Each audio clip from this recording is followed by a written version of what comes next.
Fantin es médico, psiquiatra, psicoanalista, coordinador de consultores externos del Servicio de Salud Mental del Hospital Álvarez, es vicepresidente regional de la Federación Mundial de Salud Mental, miembro fundador de la Asociación Argentina de Salud Mental, presidente del capítulo de Filosofía y Psiquiatría de APSA, profesor adjunto de la Facultad de Medicina UBA y vicedirector de la carrera de la especialidad en psiquiatría de UBA también. Bueno, aparte de eso, hiciste la carrera de filosofía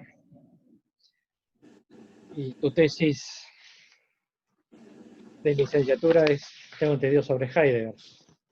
Sí, no la presenté aún, pero en eso estoy trabajando. Sí. Claro, bueno, pero por lo menos es una temática que tenemos en común. Exactamente, sí. Bueno, el tema del cual queríamos hablar, intercambiar contigo, era sobre los aspectos subjetivos de la pandemia, desde la clínica, desde la mirada profesional, tanto en el hospital como, bueno, en la práctica cotidiana. Esta pandemia, eh, recién creo que estamos saliendo del estado de azoramiento inicial, que nos ha paralizado un poco y estamos viendo en perspectiva qué es lo que fue sucediendo. En sí, la pandemia es algo que se ha expresado desde la antigüedad como una destrucción total de todo. El término pan quiere decir todo, ¿no? Y demos pueblo, o sea que hay una afectación general del orden biológico, del orden político y del orden social también. Y un cuarto orden, Sí. me parece que es el orden subjetivo, ¿no? Y en ese sentido creo que cabría la diferencia entre subjetividad y sujeto, cuestión que ya hemos hablado en alguna otra oportunidad. Pero bueno, en ese sentido la pandemia nos ha llevado a un cierto estado de aislamiento, recuperación de la soledad, pero por otro lado, confinamiento, ya de muchos días, y el confinamiento tanto por una cuestión de razón sanitaria, una razón instrumental en sentido sanitario, por una cuestión de prevención biológica, y también un confinamiento que en algunos aspectos en esta zona, dado que vos estás en el Hospital Álvarez, hospital cercano, en esta zona, creo que observamos también un cierto grado de un tipo de confinamiento dado por la exclusión. Absolutamente, sí. La exclusión es un grado de confinamiento extraño. Hay gente Ujú. que se puede confinar en la casa, se confina en el barrio, pero también hay gente que queda por fuera de todo tipo de posibilidad de alojamiento. Ujú. Ese dramatismo de la situación social, vemos también otro tipo de manifestación clínica. Así que nos gustaría poder intercambiar algunas ideas al respecto contigo. Sí, sí. Sí, bueno, las ideas que yo voy a intercambiar, por supuesto, no son absolutas, es un recorte, es una manera de mirarlo, ¿no? Pero eh, por ahí se puede pensar mucho más de lo que yo podría decir, pero podemos iniciar y además me gustó, es decir, cuando Fabián me invitó, me habló de una conversación justamente sobre lo que él está diciendo. Y creo que por eso acepté con tan corto tiempo de preparación, porque me invitaste hace muy poco. Y además para hablar de por ahí de experiencias semejantes, ya que estamos en servicios muy semejantes. Sin embargo, yo me voy a poner un poquito más teórico sobre el tema, porque hablar de la pandemia, digamos, para repetir lo que dicen los periodistas, no tendría mayor sentido entre nosotros. No sé si acuerdan con ello. Uno de los puntos que a mí me parece importante para empezar esto es ya el título de lo que ustedes traen, o sea, subjetividad y época, que, digamos, se ha hecho famoso está aquella famosa frase de Lacan, ¿no? Mejor que renuncie quien no pueda reunir a su horizonte la subjetividad de la época. Pero tanto subjetividad y época acá no está usado de manera inocente, por supuesto. Es decir, hay que, en principio, pensar ese punto, que es que hablar de subjetividad, aunque a algunos no les guste, porque dice que universaliza y el sujeto es singular, yo creo que se puede hablar de alguna manera, pero en todo caso es relevar la función del sujeto. La función del sujeto como sujeto de deseo es ir más allá de las regulaciones constrictivas del universal, es ir más allá de aquello que se sustenta como coherente, como el discurso coherente que universaliza. Y esto es, de alguna manera, es ir a tocar el suelo de donde nace todos esos discursos. Nuevamente a mí me parece que hay algunos autores que para pensar la época, porque el otro tema es la época, han sido fundamentales, pero me parecen a mí, puede que haya otros, pero yo tomaría, bueno, Freud, Heidegger, Lacan, por ahí agregaría Foucault, en buena medida, y nos dan elementos teóricos, si se quiere, para, de alguna manera, que no quede en cierta oscuridad. Ahora también allí época hay que pensarla en un sentido fuerte, porque uno podría entender época en el sentido que por ahí se la entendía en el pensamiento más lineal, más superficial, y entonces entendería los cambios que se producen como esos cambios de superficie donde podría estar, qué sé yo, la diferencia en el vestido, la diferencia en las costumbres.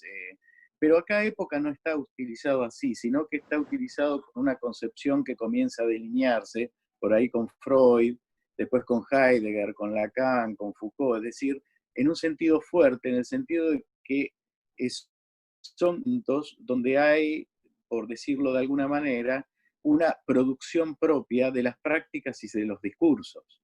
O sea, son momentos que de alguna manera se definen dentro de ese momento histórico y se diferencian fuertemente por ahí de otros momentos históricos, que no son ni mejor ni peor, pero que se organizan de manera diferente, ¿no? Y el se organizan de manera diferente tiene que ser pensado, o sea, qué elementos nos permiten pensar esa organización diferente. Todo esto porque si no la pandemia queda desgajada del momento epocal actual y no es así. Justamente la pandemia, hubo muchas pandemias, pero esta hay que pensarla, sobre todo en salud mental, en el momento epocal actual. Por ejemplo, digamos, todos por ahí les va a resonar por ahí más los conceptos más psicoanalíticos, pero una manera que tiene Heidegger, por ejemplo, de definir una época como época en este sentido fuerte, es hablar de una esencia de la época, ¿no? Creo que habrán oído hablar de eso. Claro, Heidegger utiliza un término muy filosófico, el de esencia de época, pero le da un sentido diferente. Yo cada vez que pienso, por ejemplo, el psicoanálisis lacaniano o a Lacan mismo como pensador, no solo como psicoanalista, sino como pensador, siento siempre que tiene un pie en Freud y un pie en Heidegger, ¿no? Aunque Heidegger no lo mencione tanto como lo menciona a Freud, siempre tiene un pie y se podrían mostrar las analogías en muchas cosas, las transformaciones, más que analogías que Lacan opera sobre ideas de Heidegger, tanto como de las ideas de Freud. Con respecto a la esencia técnica de la época, es interesante porque incluso la palabra técnica ha sido casi excluida, ¿no? Incluso del psicoanálisis, y me parece que tiene que ver con esto, con el planteo heideggeriano, pero lo que Heidegger planteaba allí es una transformación en la época moderna del modo de desocultar el ente, o sea, el modo de poner al ente en el mundo, el modo de comprenderlo, si ustedes quieren, pero en un sentido fuerte, de precomprenderlo, en el caso de Heidegger, que es diferente del de la técnica antigua. En este caso es un provocar, cuando en la técnica antigua era un producir. ¿Qué quiere decir eso? Que en la técnica antigua, según Heidegger, y me parece que tiene mucho que ver con el psicoanálisis, se llevaba al ente, el desocultamiento, a que aparezca, a que se manifieste, sosteniendo su esencia. Y en la época actual, la del provocar, en lugar de sostener su esencia, yo al ente lo desoculto para mi proyecto de cálculo. O sea, no me interesa la esencia del ente, sino que lo desoculto en mi proyecto de cálculo. El punto más clave es el experimento científico, es decir, ustedes deben recordar la famosa rana, que fue en un tiempo se la disecaba en casi todos los colegios, donde la rana no importaba como rana, es decir, la rana, me desentendía de la rana incluso como ser vivo, la disecaba para encontrar sus ramificaciones nerviosas y que me dé respuestas a mis preguntas sobre el funcionamiento neural, el funcionamiento nervioso. En el experimento ya se encuentra esto. De alguna manera, entonces, lo que Heidegger va a decir es que nosotros tomamos a los sujetos de alguna manera como objetos para que me den respuesta a mi cálculo. Y ahí habla del stock de mercancías, el Gestel, habla él, que es como si estuvieran dispuestos en un aparador y yo voy a buscar lo que necesito para realizar mi propio proyecto. Al principio esto ocurrió solo con los objetos, pero después los sujetos también, digamos, fueron tomados de esta misma manera. Ahora, ¿qué ocurre? Esto había que repensarlo en otros términos. Y es ahí donde me parece que aparece por ahí la concepción más psicoanalítica, más lacaniana, que nos permite pensar mucho mejor la salud mental para pensar, digamos, en términos de la época, qué es lo que está ocurriendo en nuestra época. No sé si querés preguntar algo o sigo para no hablar solo yo, ¿no? Pero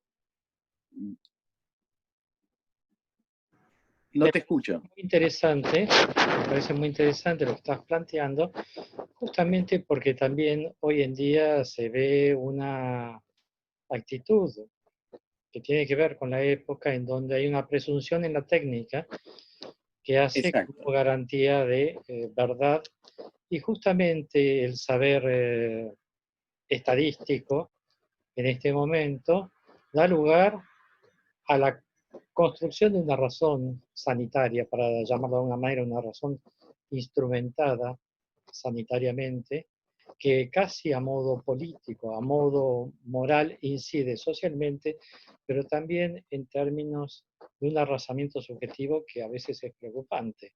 Esa razón Exacto. sanitaria, parecida a esas antiguas leyes que eran las leyes de higiene y salud pública, ¿no? Se van imponiendo poco a poco y dejan poco espacio para el, la ubicación de la subjetividad en algún sentido y también para la explicitación del sujeto.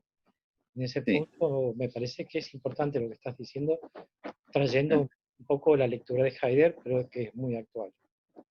Bueno, cuando Lacan, también creo que siguiendo a Freud y Heidegger, habla de que la ciencia y el mercado eh, se, eh, se transformarían en ese nuevo amo, ¿no? Es decir, lo dice justamente no porque quiera excluir a la ciencia, sino por lo que Heidegger decía, la ciencia no piensa, calcula, ¿no? Y en ese sentido solamente releva ciertas funciones operativas que pueden ser cuantificadas, que pueden ser calculadas y universaliza. Claro, esta universalización que excluye a los sujetos entendido como la posibilidad de la causa, como el sujeto de deseo, como aquello que no anda, pero cuando intenta, digamos, tener un lugar en el lazo social, aparece como creatividad y por supuesto plenifica, le da sentido al quién soy. Si no, soy cualquiera. En medio de la universalización soy cualquiera. Y es, como dice Cravel, es insoportable ser cualquiera, digamos. El discurso médico tiene ese problema. El discurso médico tiene que ser enunciado por cualquiera y comprendido por cualquiera, dice Cravel. Pero el problema ¿cuál es? Que es insoportable ser cualquiera.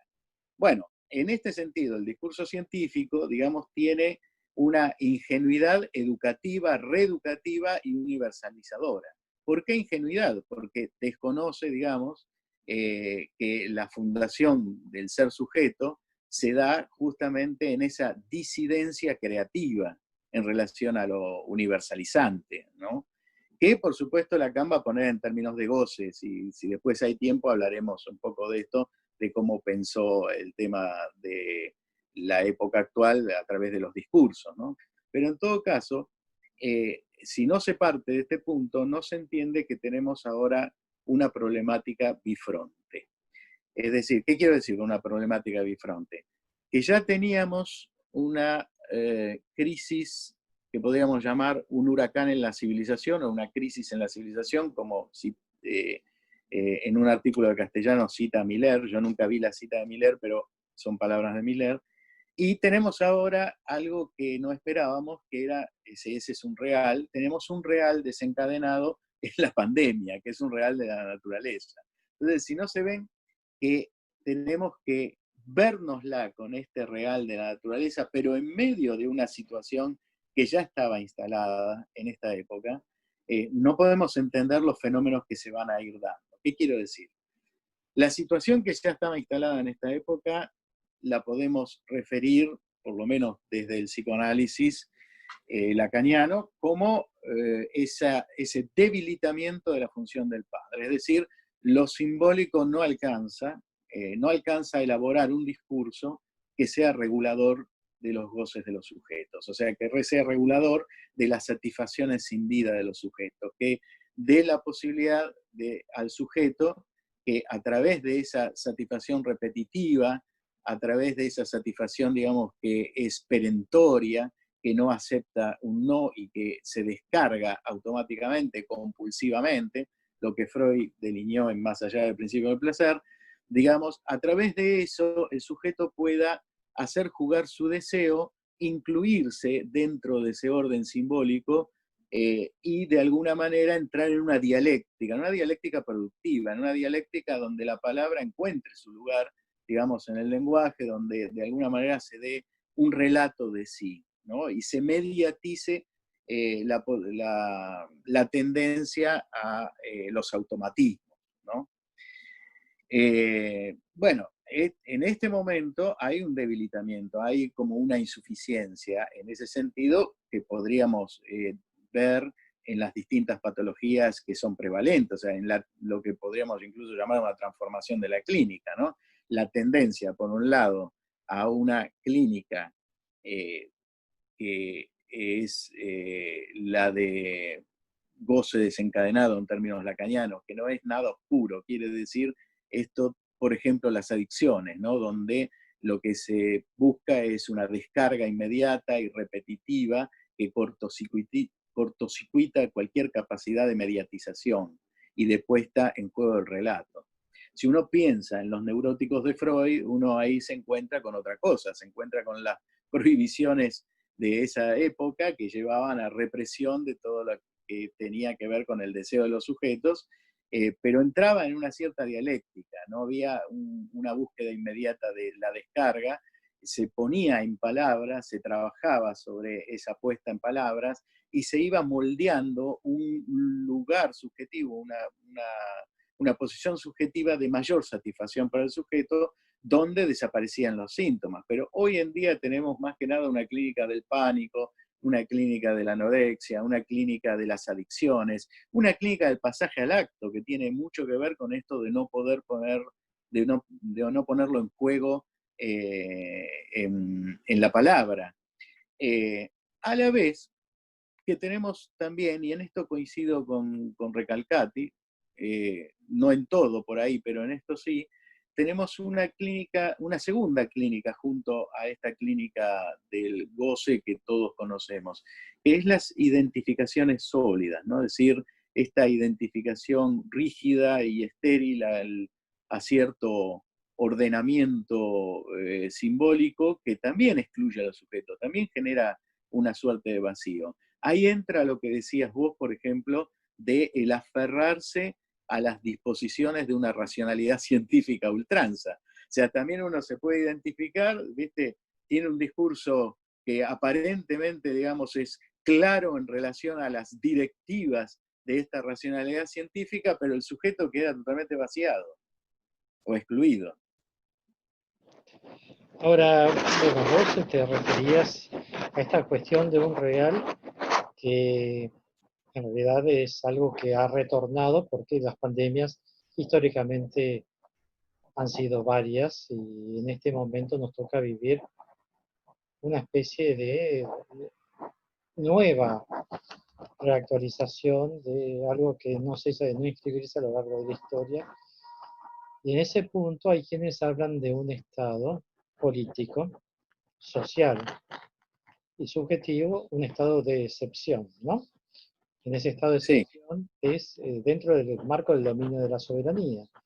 Y en ese punto la soberanía parece estar más desde el punto de vista de lo que se implementa hoy en día bajo esto que hemos llamado razón sanitaria, ¿no? Hay una razón sanitaria sustentada en una razón biológica que hace a las normativas de higiene y salud pública que determinan un confinamiento y que eso va generando entonces toda una suerte de nueva geografía de ubicación y alojamiento del sujeto.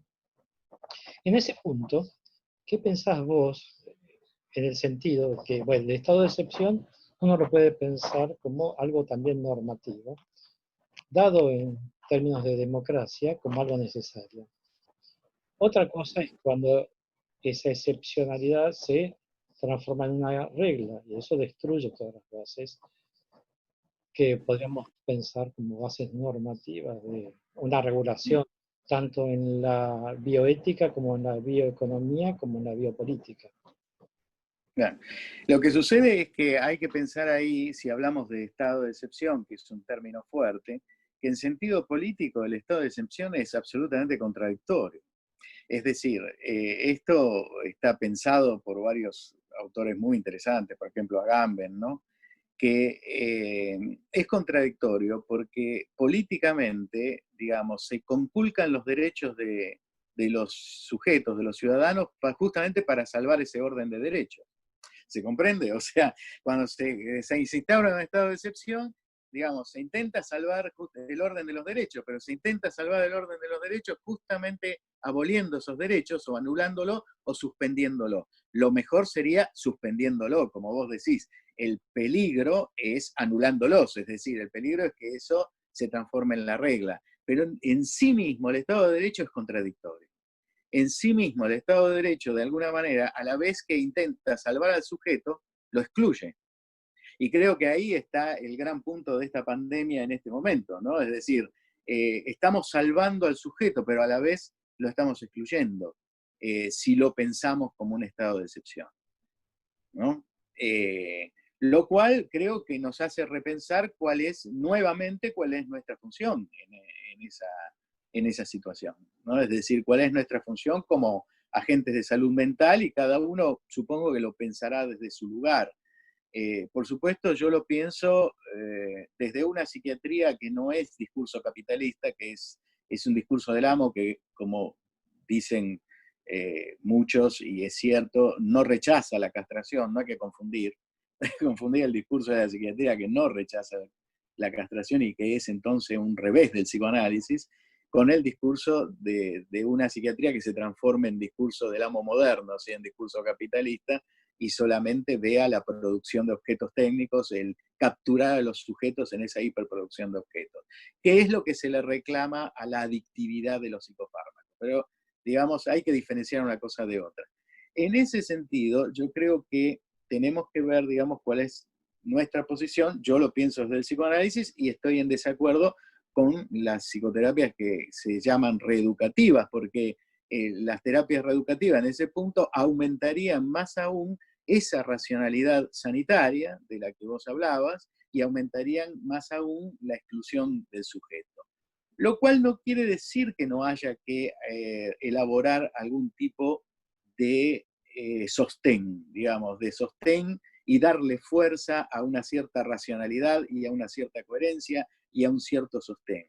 Significa que además tenemos que cumplir la función de darle la posibilidad de que el sujeto se exprese y lo fundamental, a darle la posibilidad a la invención de los sujetos en medio de esta situación, más aún.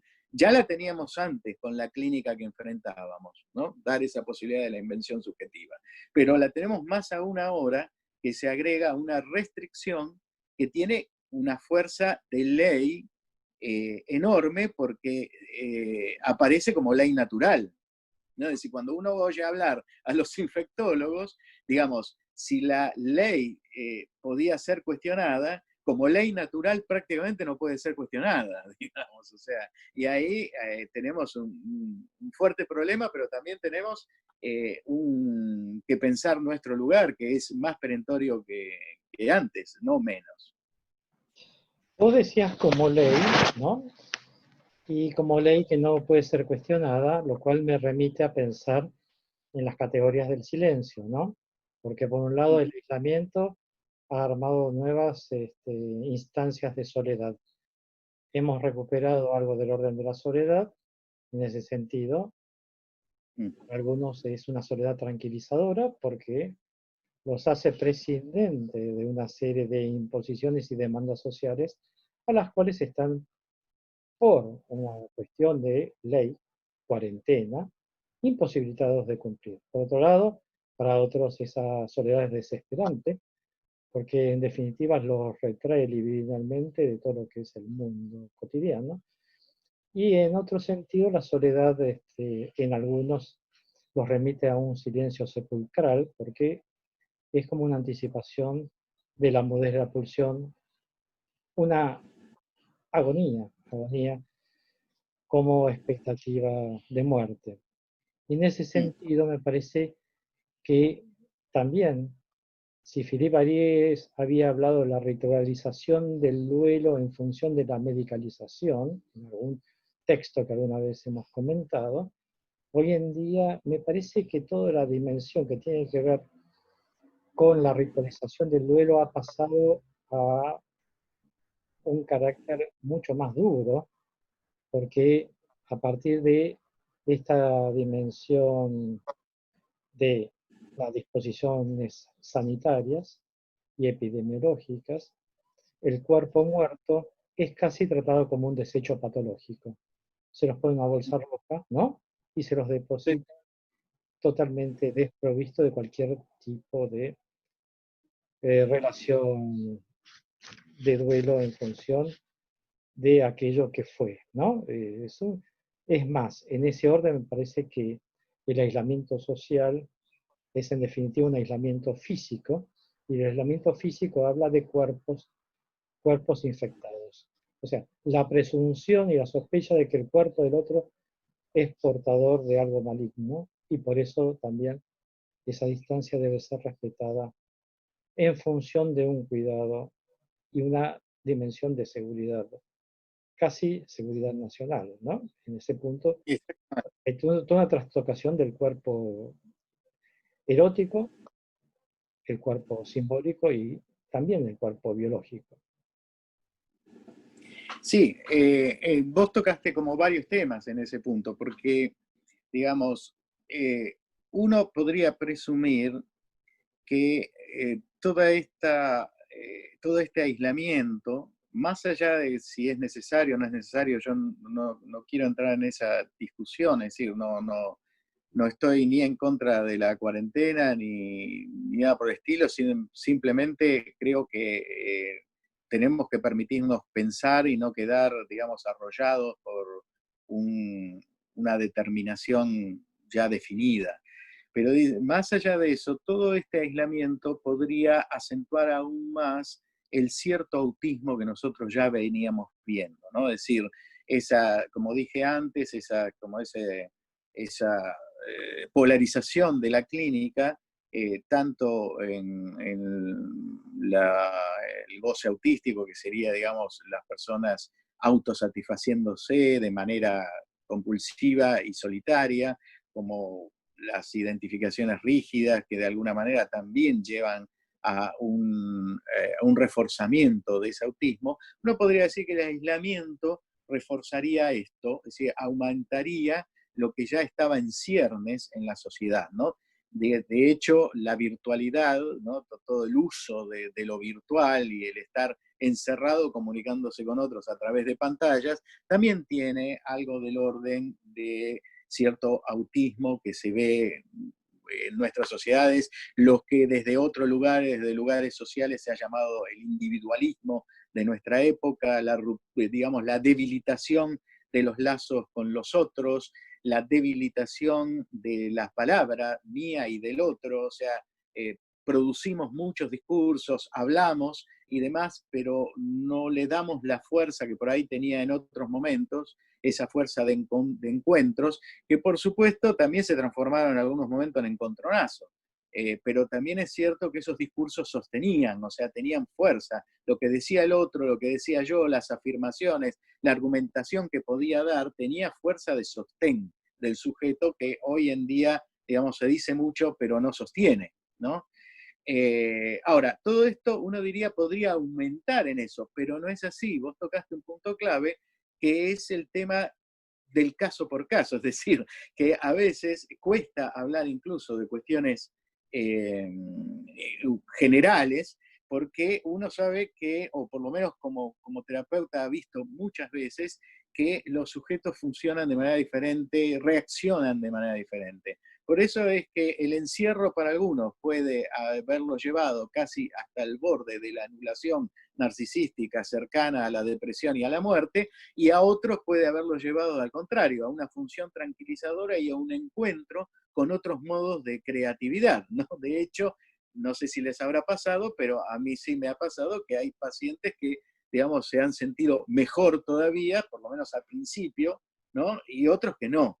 Es decir, yo creo que ahí primero tenemos que tener en cuenta que no hay una lectura general, o que las lecturas generales que uno tenga, como decía, como hablaba Freud de la atención flotante, las tiene que dejar flotando cuando se encuentra o cuando se enfrenta a la tarea de tratar a alguien, de tratar a una persona, digamos, que padece en esta situación. No hay que caer en que la lectura universalizante vale para todos, sin ninguna duda.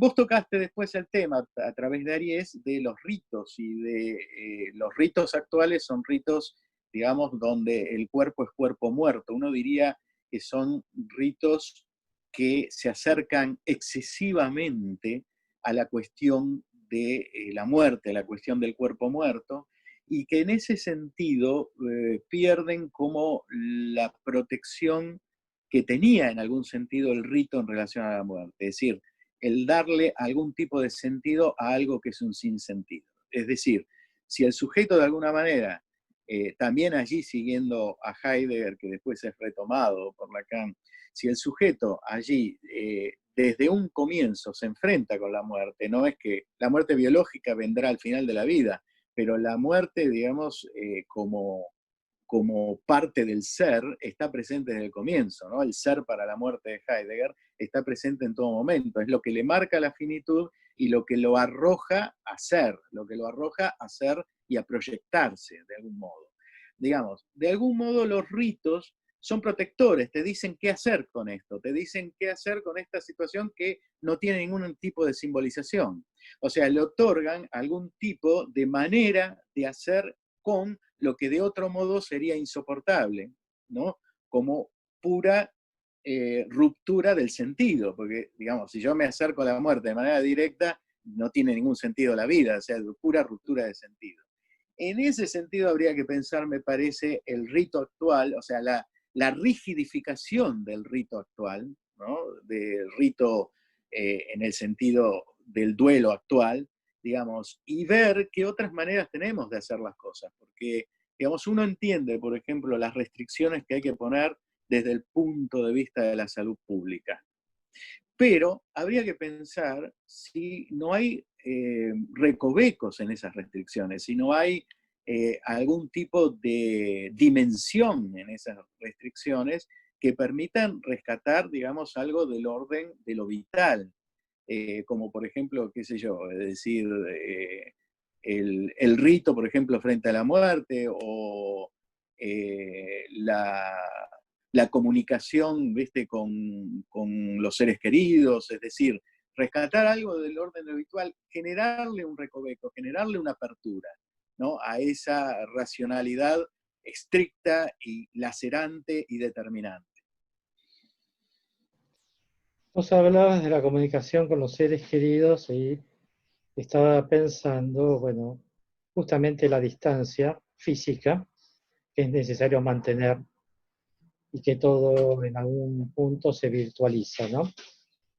En definitiva, parecería como que la dimensión de la realidad ha tomado un carácter espectral en la dimensión virtual, ¿no? Y uno se manifiesta más en una vida online que en una vida offline, para usar un neologismo, ¿no?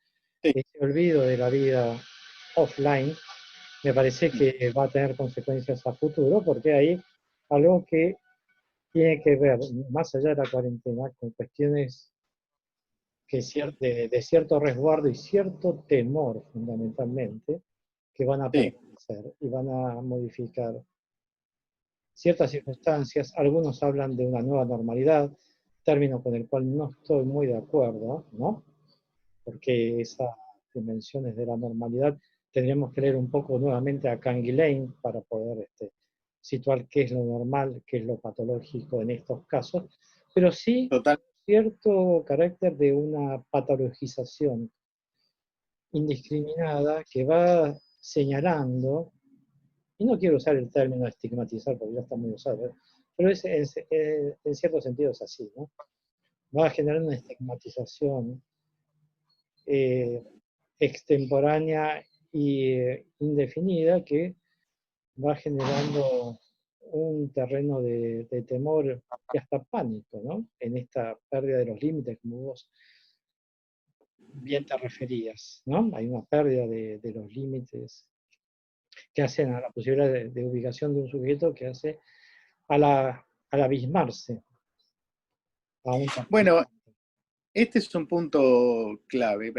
Me hiciste pensar varias cosas, ¿no? Es decir, pero para bajar un poco el discurso, hacerlo más coloquial, yo diría que esta pérdida de los límites en realidad es una rigidificación de los límites extremos o una hipostasia de límites extremos. Por ejemplo, digamos, coincido con vos en que no me gusta hablar de nueva normalidad como si hubiese habido una vieja, o sea, de alguna manera, eh, digamos, todo lo que es normalizador hay que tomarlo con cuidado, no porque no sea necesario, sino porque hay que ponerlo dentro de sus justos límites. Si se piensa que los límites son la normalidad, entonces la segregación va a ser muy alta, indudablemente.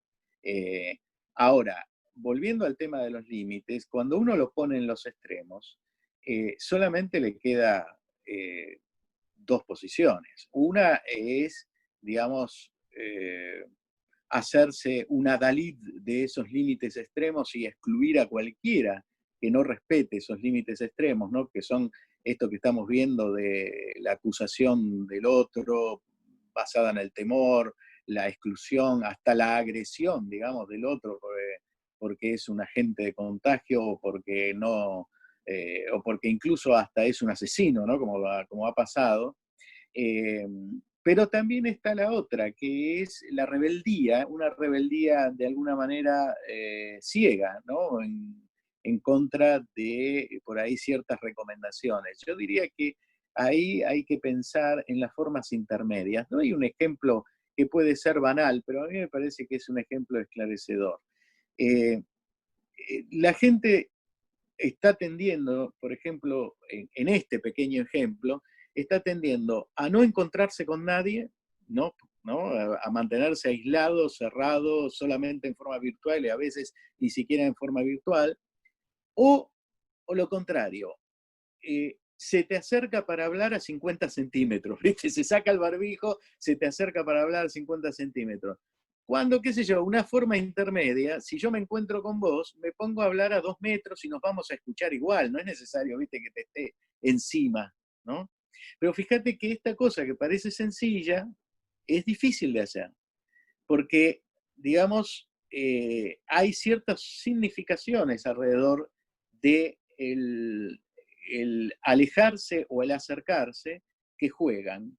Y siempre es más fácil estar en los extremos, aunque estos traigan consecuencias a veces nefastas. Yo creo que hay que pensar en ciertas formas intermedias, por lo menos para estos tiempos, y de alguna manera insistir en esas formas intermedias. Puse el ejemplo este que me parece banal, pero no es tan banal en medio de una pandemia, ¿no? Pero yo me encuentro en el hospital, por ejemplo, diciéndole a muchos pacientes, mantenga la distancia que yo lo escucho igual.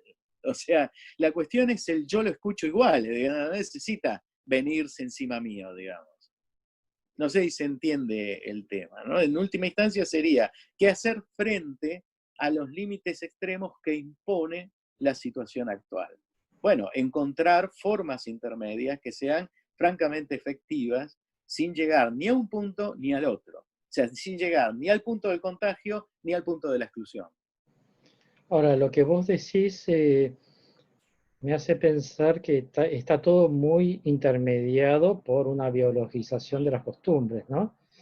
La, Seguramente. la cuestión de lo biológico parece predominar en el campo social, cultural, político, ¿no? Legal incluso. Y en esa dimensión, la cuestión de la precaución del contagio nos hace tomar, como bien decías, actitudes extremas y no nos hace acordar un punto medio de ubicación, quizás porque, bueno, quizás porque todavía no salimos del anonadamiento de lo que esto ha producido, pero también me hace pensar un poco estos conceptos que alguna vez leíamos y que tenían que ver con ese concepto de Walter Benjamin que tenía que ver con la vida nuda, ¿no? O la vida desnuda. O sea, esa vida Uh -huh. completamente indefensa, porque es esa dimensión en donde es se podría decir, el, el punto cero de la vida, ¿no? Y no Sí, necesariamente biológico, sino el punto cero de la vida, o el grado cero de la vida, es aquel frente al cual se puede ejercer cualquier tipo de violencia y es completamente inimputable eso, porque desde ese grado cero no puede haber ningún tipo de respuesta, ¿no? Y que sería una contrapartida de el estado de excepción, ¿no?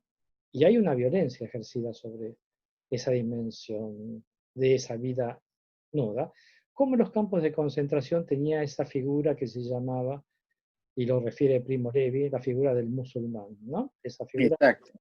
de aquel al que se le podía hacer de todo y sin embargo no había ningún tipo de respuesta porque tampoco No, había la dimensión de la dignidad, ¿no? Era las características que revestían el carácter humano de la vida, ¿no? sí, por suerte no estamos de ninguna manera en ese grado de destrucción, en ese grado de vida nuda cero del musulmán, donde no hay ninguna respuesta, porque bueno, para ello se requiere, esperemos que no llegue, se requiere, digamos, un grado de desubjetivación, un grado de digamos, de destrucción, digamos, de toda la humanidad para que se llegue a ese punto en base a una racionalidad arrasadora, pero no estamos en ese punto desde ya. Pero sí, digamos, hay que pensar que la biologización, en alguna manera, ponerlo en términos de un discurso normativo y normalizador como es el discurso de la ciencia, que no tiene que ser otra cosa. El tema es qué límites le ponemos a ello, ¿no? Es decir, es probable que, eh, digamos, las recomendaciones las tengamos que seguir y quizás por más tiempo de lo que creemos. Pero el punto está en que pasado cierto límite de universalización, reglamentación, recomendación sustentada en el discurso de la ciencia, se empiezan a ver los efectos de la exclusión de toda subjetividad, que también va a llevar a una cierta destrucción, digamos, o sea, a una cierta exclusión del sentido de vida, ¿no? Esto también fue analizado mucho en el tema de los campamentos nazis, el sentido de vida, ¿no? Es decir, la pérdida de todo el sentido de vida y por el contrario, la recuperación de algún tipo de sentido en medio de esa situación extrema, ¿no? Aunque sea mínimo, y cómo la recuperación de ese sentido, aunque sea mínimo, digamos, hacía aparecer una dignidad para enfrentar la muerte, ¿no? Es decir, o sea que para enfrentar la muerte, yo no puedo anular toda posibilidad, ¿no?, de invención subjetiva, porque requiero de esa dignidad incluso para enfrentar la muerte inmediata, ¿no? Bueno, me parece que ahí está lo que vos traías, eh, y creo que hay que tenerlo muy en cuenta, ¿no?, en ese punto. Ahí tenemos una función nosotros de poder rescatar, digamos, de poder generar, en la medida en que nos toca trabajar, por ejemplo, en nuestros servicios y en nuestros pacientes, generar, digamos, ese, por decirlo así, lugar donde la subjetividad se exprese y se consiga algún tipo de invención subjetiva. A mí me parece que en estos momentos se pone en juego algo del orden de cierta inestabilidad de los proyectos de la modernidad, y en tal sentido aparecen visos de aquello que es lo impresentable de la modernidad. Siempre se ha esperado una respuesta de la ciencia, algún tipo de respuesta que garantice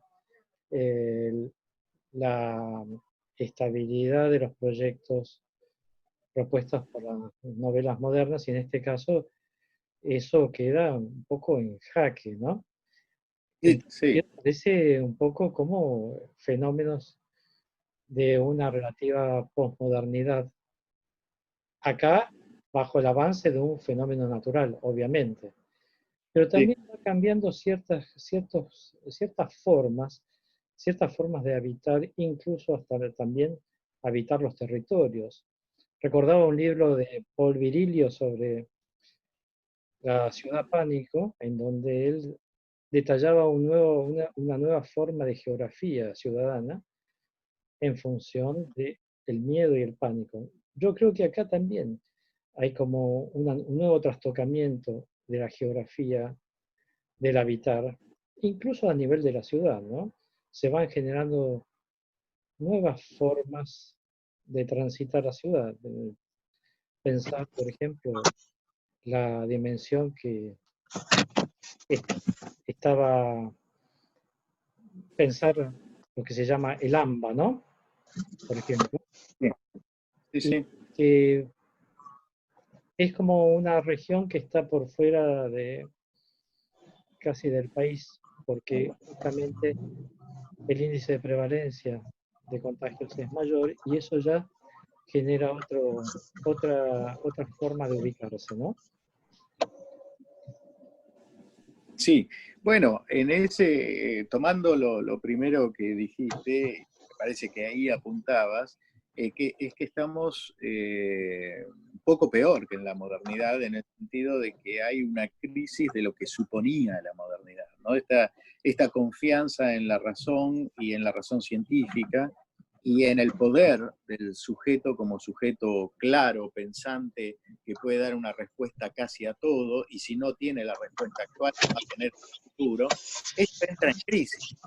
Pero frente a esa crisis tenemos un peligro, que es que en lugar de buscar una nueva manera de estar, por decirlo, se hiperactúe, digamos, esos postulados de la modernidad en esta posmodernidad. O sea, que de alguna manera se hiperactúe la confianza en que la ciencia va a dar la respuesta, que de alguna manera se hiperactúe, ¿viste?, la confianza en que una racionalidad estricta nos va a mejorar nuestra suerte en la Tierra.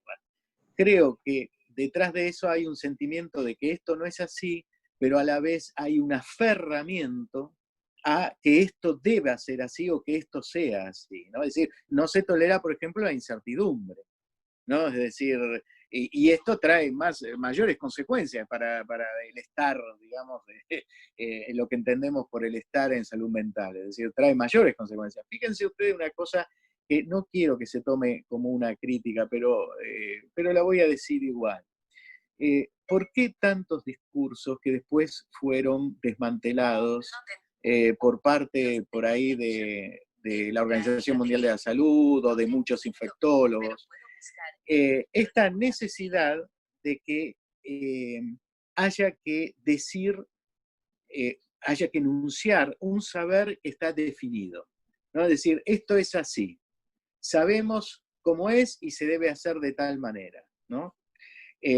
La tendencia, digamos, en general, en la biologización de la que vos hablabas, es a decir, esto es lo que hay que hacer, ¿no? Está definido. Pero resulta que lo más adecuado hubiese sido decir, la verdad que creemos que probablemente las cosas sean así, pero no es seguro que sean así. O sea, tenemos un cierto monto de incertidumbre y ustedes también tienen que tenerla, con lo cual van a tener que, de alguna manera, también ser partícipes de esto y ver cómo van yendo las cosas, ¿no? La necesidad, el empuje a tener que decir, sabemos de esto, porque la ciencia sabe de esto, te hace o llevó a mucha gente con muy buenas intenciones y preclaras a decir, esto es lo que pasa, sabemos de este virus, esto es lo que hay que hacer, y a desmentirse constantemente y a armar un nuevo discurso acabado, y nuevamente un nuevo discurso acabado, ¿no? Es decir, no, el virus no contagia de esta manera, no, sí contagia de esta manera, no, sí pasa tal cosa, no, sí lo que hay que hacer es esto. Hay una intolerancia a ese monto de incertidumbre, indudablemente, que me parece que también es parte de lo que nosotros tenemos que tener en cuenta al pensar los efectos de esta situación en la salud mental. Respecto de la exclusión, me interesó porque se habla mucho de la exclusión de los sujetos, pero vos directamente tomaste la exclusión de la ciudad, o sea, la exclusión de una comunidad, de alguna manera, digamos, determinada por algún factor que atemoriza, que la hace excluyente del resto, ¿no? Porque podría afectarme fuertemente, ¿no? Es decir, el AMBA en este momento es como el sitio cerrado, ¿no? Casi las fantasías, ¿viste? Del domo puesto en una ciudad. Lo cual no estoy diciendo con esto que esté bien o mal, quiero decir que son efectos que se producen, digamos, frente al temor tan cercano de lo mortífero, ¿no?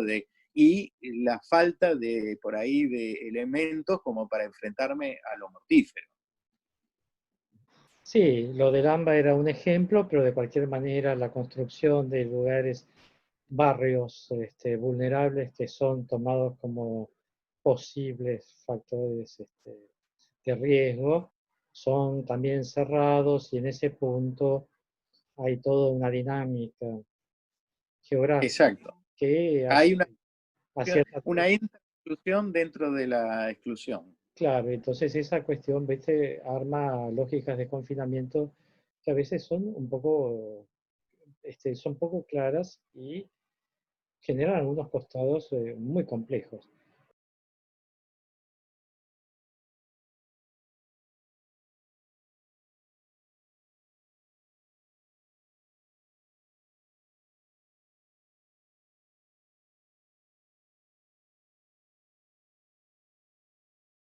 Cierto. Bueno, ahí hay dos puntos que vos trajiste. Uno en condiciones de extra pandemiales, uno diría, fuera de la pandemia. Esto de que te dan 3 días y tenés que volver a trabajar y no se contempla el proceso de duelo. En realidad el proceso de duelo también, digamos, es singular. Es decir, vos no sabés cuánto puede tardar un proceso de duelo y cómo va a ser ese proceso de duelo, con lo cual se fijan ciertos límites para ese proceso de duelo, que uno puede estar en desacuerdo o no, o sea, serán suficientes 3 días, no serán suficientes, dependerá de cada sujeto. Hay sujetos que realmente quieren volver a trabajar porque es su manera de procesar el duelo, o por lo menos la mejor manera de procesar el duelo, con lo cual es difícil definir, digamos, hay que dar 3 días, hay que dar 10, hay que dar 15, hay que dar un año, es difícil definirlo. En todo caso, siempre que haya algún tipo de clasificación determinante, ¿no? O sea, una definición, bueno, son 3 días de duelo, tenés que volver a trabajar, siempre hay una suerte de puesta en juego de el no ajuste entre lo subjetivo, entendido como lo propio de cada uno, y lo universal entendido como lo que se plantea socialmente. Ahora, yo diría que en este caso, digamos, como decía antes Fabián, el requerimiento sanitario social es tan fuerte que directamente excluye cualquier posibilidad, o excluye cualquiera no, pero excluye en buena medida las posibilidades de incluir lo individual, ¿no? Es decir, por ejemplo, qué sé yo, cuando se les decía a las personas mayores, bueno, los que tienen más de 70 años, que después no se prohibió, pero se hablaba de prohibirle a los mayores de 70 años de que salgan de sus casas, ¿no? Sin ir a la muerte concreta, pero prohibírselos porque la posibilidad de la muerte era muy alta. Y se le decía, les vamos a prohibir salir de sus casas, pero para protegerlos. La verdad que muchos se rebelaron porque el discurso era, se podría decir, un tanto mentiroso, es decir, no era para protegerlos, porque para protegerlos vos le pedís que te diga cuál es la mejor manera de protegerse, o sea, que encuentre su manera de protegerse. Era porque hay una necesidad social de proteger a la sociedad, no tanto al sujeto, ¿no? Cuando realmente se hacen esos duelos, no duelos, sino esos entierros sumarios que ni siquiera tienen asistentes al entierro, en realidad también se está haciendo para, entre comillas, pero es cierto, para proteger a la sociedad. Con lo cual, digamos, ¿cómo te insertás vos como sujeto de deseo, como sujeto de afectos, como sujeto de derecho? Queda en buena medida conculcado, queda excluido de algún modo, queda muy dificultado, ¿no? Eso es lo que me parece, por ahí habría que pensarlo mejor, pero el tema de los duelos es que los duelos son, digamos, diferentes para cada sujeto. Por supuesto, hay algo universal que es que uno necesita un tiempo de duelo, ¿no? Es decir, lo viva como lo viva. Pero tampoco se puede decir que toda persona que vuelve al trabajo no está haciendo el duelo. Hay personas que hacen el duelo de esa manera.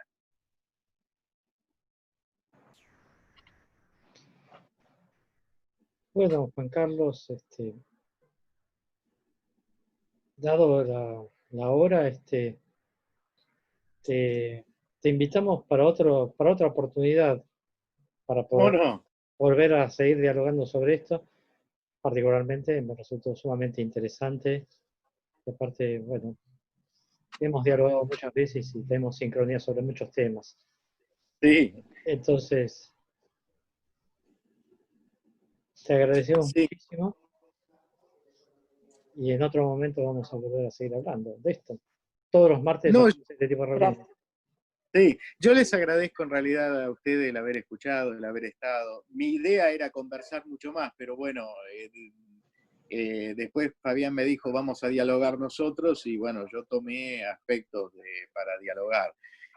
Realmente es diferente encontrarse, digamos, espontáneamente en esta situación que preparar un trabajo sobre esto. Son dos cosas distintas, ¿no? Encontrarse espontáneamente hace que por ahí uno plantee cuestiones un poco más desordenadas e incluso que plantee cuestiones sobre las cuales después tiene que volver y repensarlas. Por eso yo aclaré de entrada que esto distaba mucho de ser definitivo. Pero bueno, si nos volvemos a encontrar, por ahí yo trataré de precisar algunas cosas más y de dialogar un poco más. La verdad es que la historia es así. Estábamos el sábado, estábamos hablando justamente Sí, por este medio virtual en nuestra sí, vida online, ¿no?